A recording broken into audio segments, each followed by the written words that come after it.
Nós ouvimos, né, a passagem do furacão Milton e graças à tecnologia a gente consegue prever quando um furacão está surgindo, que caminho vai fazer, onde vai chegar, quando vai chegar. E aí as pessoas têm tempo para se preparar para a chegada da tempestade. Eles conseguem colocar proteção nas janelas, fazem sacos de areia para fazer barricadas, compram alimento, mantimento, porque sabe que provavelmente vai faltar energia. Quando a gente recebe um aviso, as pessoas, se acreditam que realmente está vindo um furacão, elas agem, elas tomam alguma atitude. Há 2 semanas, 3 semanas atrás, a gente estudou sobre Jonas, lembram? Ali teve um aviso também do Senhor. O Senhor mandou Jonas avisar Nínive para que eles tomem alguma atitude diante do aviso que o Senhor dá. Qual era o aviso? De destruição. Eles tomaram alguma atitude, lembram? Eles se arrependeram, colocou todo o reino em jejum para buscar ao Senhor em arrependimento, até os animais fizeram jejum. E aí, a destruição que viria, o Senhor se arrepende, ou seja, ele ia fazer a destruição, mas ele não faz. Hoje a gente vai ver um outro livro, que é o livro de Naum, que é a mensagem para essa mesma cidade de Nínive, agora capital da Síria. Só que passaram-se mais ou menos 100 a 150 anos. A geração mudou, né? Passaram-se 100, 150 anos, são outras pessoas. A Síria se tornou pior que antes. Ela se tornou muito poderosa. A sua destruição, o seu domínio se estendeu de uma forma assim inimaginável. Se tornou um império gigantesco. Durante essa época entre Jonas e Naum, houve a queda de Samaria. Lembra que o povo de Israel era dividido em 2 países? Israel, Reino do Norte, Judá, Sul. Israel foi invadido pela Síria, Samaria foi tomada, eles levaram os habitantes como cativeiro e trouxeram outros povos para habitar em Samaria. E aí acontece aquela miscigenação, por isso que o povo de Judá, que é do sul, não gosta do povo de Samaria, exatamente porque aconteceu isso ali no 722 a.C. Vendo esse mapa, a gente pode ter uma ideia de como a Síria ela ficou grande, né? Judá não foi invadida. Porém, imagina essa terrinha ali, cercada pelo povo assírio. Judá estava sofrendo muito, porque constantemente eles queriam dominar aquela terra. Segundo Reis 18, conta a história do rei Ezequiel, né? O rei de Judá. Ele era um rei muito bom. Ele tirou todos os postes, toda a idolatria que tinha no país. Era um rei que buscava ao Senhor. E ele se rebelou contra a Síria, deixando de pagar tributos que a Síria exigia. E aí o que a Síria fez? Eles começaram a invadir e tomar algumas cidades, até que ele sitiou ali perto, estava pronto para invadir Jerusalém. Jerusalém é a cidade mais importante de Judá. Mas aí o rei Ezequias ele busca o Senhor e Deus manda um anjo e mata 185 mil homens de Assíria num dia só. E o rei, então, ele foge e volta para a Síria. Então, esse era o cenário quando Naum faz a profecia. Império no auge, Império Assírio no auge, cheio de poder, cheio de riqueza. Vejamos o que Deus fala para Nínive, a capital da Síria. Peso de Nínive. Livro da visão de Naum, o Eucosita. O Senhor é um Deus zeloso e que toma vingança. O Senhor toma vingança e é cheio de furor. O Senhor toma vingança contra os seus adversários e guarda a ira contra os seus inimigos. O Senhor é tardio em irar-se, mas grande em força, e ao culpado não tem por inocente.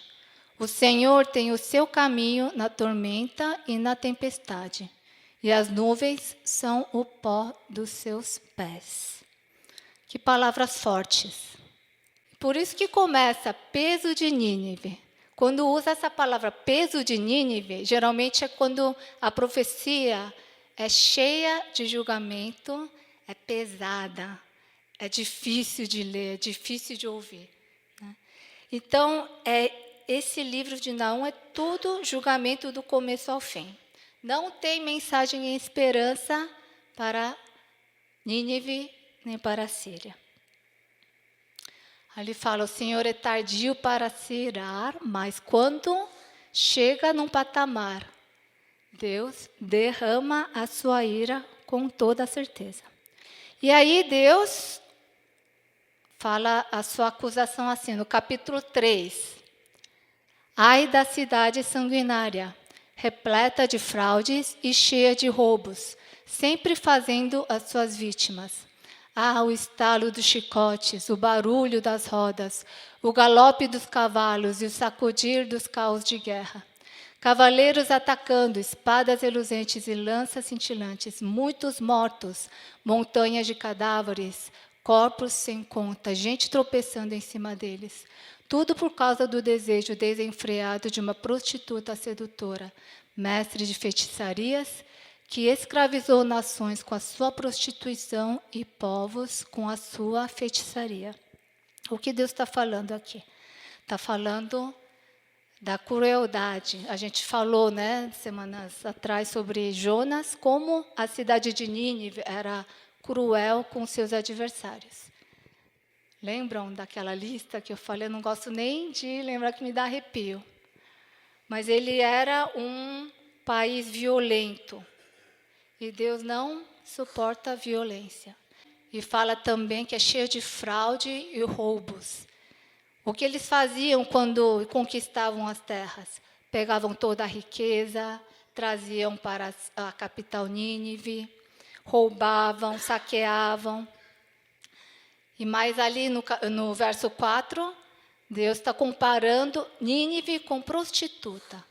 Aquela nação que seduz, conquista outras nações, faz dele a sua presa, escraviza, oprime, faz eles fazerem os mesmos pecados que Nínive faz. Ou seja, idolatria, corrupção, mentira, opressão.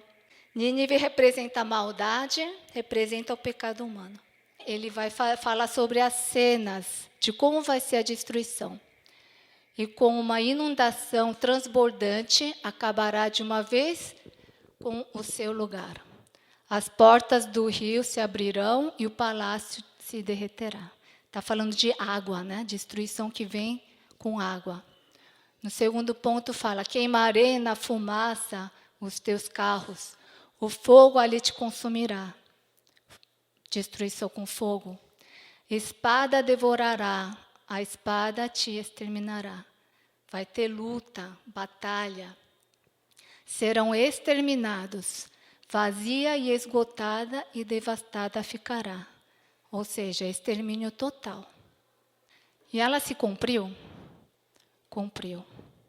Cumpriu no ano de 612 a.C., mais ou menos 50, 70 anos depois que Naum profetizou. A cidade de Nínive caiu e sumiu. Sumiu do mapa, assim como fala no ponto 4 ali. Serão exterminados, devastada ficará. E realmente, por milhares de anos, as pessoas até duvidavam, será que Nínive existiu mesmo? Porque o único lugar que fala sobre Nínive é aqui na Bíblia, registrado, e mais um historiador muito antigo, 5 séculos antes de Cristo, que escreveu algumas coisas sobre Nínive. Fora essas duas fontes, não tem nada que comprove que Nínive existiu. Não tem ruína, não tem nada.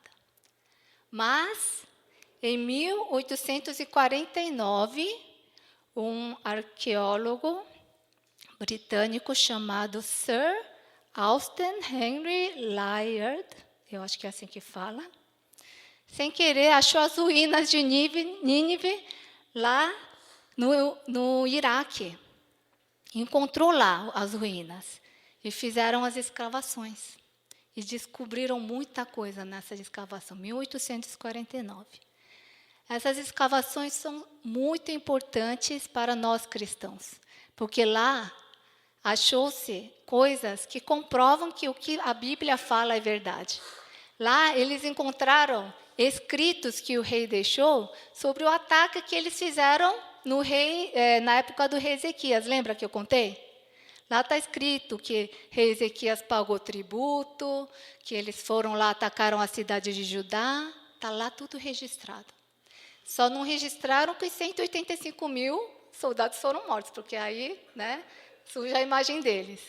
Mas tudo, o nome do rei está registrado lá. Além disso, através das ruínas, comprovou-se que realmente Nínive existiu e que realmente Nínive foi destruído como Deus avisou através de Naum. E a ilustração de como teria sido a cidade de Nínive. Aqui é o rio Tigre, passando. Eles aproveitaram um afluente, fizeram o riozinho passar pelo meio da cidade.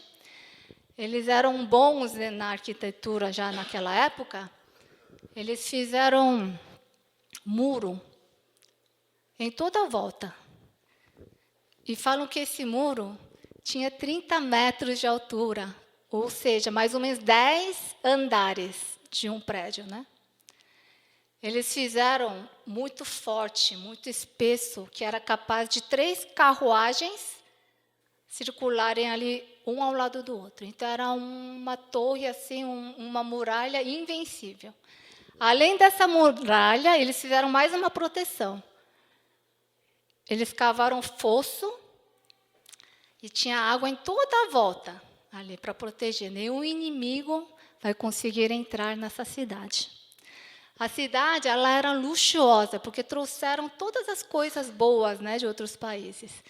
E dizem que o rei era tão assim, excêntrico que ele gostava de plantas. Então, trazia plantas exóticas de cada país e fizeram um jardim suspenso. Eles tinham parque, tinham até zoológico, biblioteca. Tem uma biblioteca ali que o pessoal descobriu. Então, era uma cidade rica, luxuosa, super protegida e invencível. Porém, quando Deus se ira, sai de baixo, Não há quem resista. Capítulo 1 fala assim: o Senhor é um Deus zeloso e que toma vingança. O Senhor toma vingança, é cheiro de furor. O Senhor toma vingança contra os seus adversários e guarda a ira contra os seus inimigos. Quem parará diante do seu furor? E quem subsistirá diante do ardor da sua ira? A sua cólera se derramou como um fogo, e as rochas foram por ele derribadas. E Deus vem acabar com essa cidade indestrutível. E como o Senhor fez? Todos aqueles pontos, água, fogo, batalha, realmente aconteceram. E o historiador e as ruínas comprovam isso. Falou de inundação, lembra? Está escrito que teve uma tempestade muito grande. O rio Tigre inundou dentro da cidade também. Então, tinha água tanto dentro quanto fora. E a muralha não aguentou e uma parte cedeu.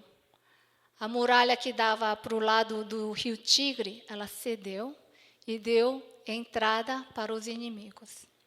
Ali fala dos inimigos que vêm atacar também. Como eram os inimigos?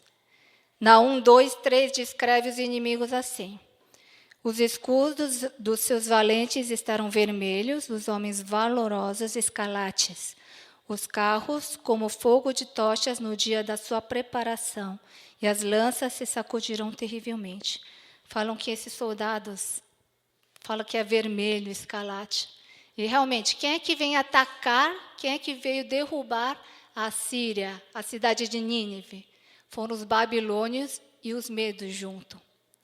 E eles usavam roupas vermelhas, eles usavam escudos encapados com couro vermelho, porque eles queriam meter medo no inimigo. Eles usavam vermelho porque, caso eles fossem feridos, eles não queriam mostrar fraqueza. Então, queriam mostrar a sua força, a sua indestrutibilidade. Então, eles usavam vermelho. E, realmente, foi esse povo que derrubou e conquistou a cidade de Nínive. E, além disso, fala de fogo, né? A profecia diz que haveria fogo.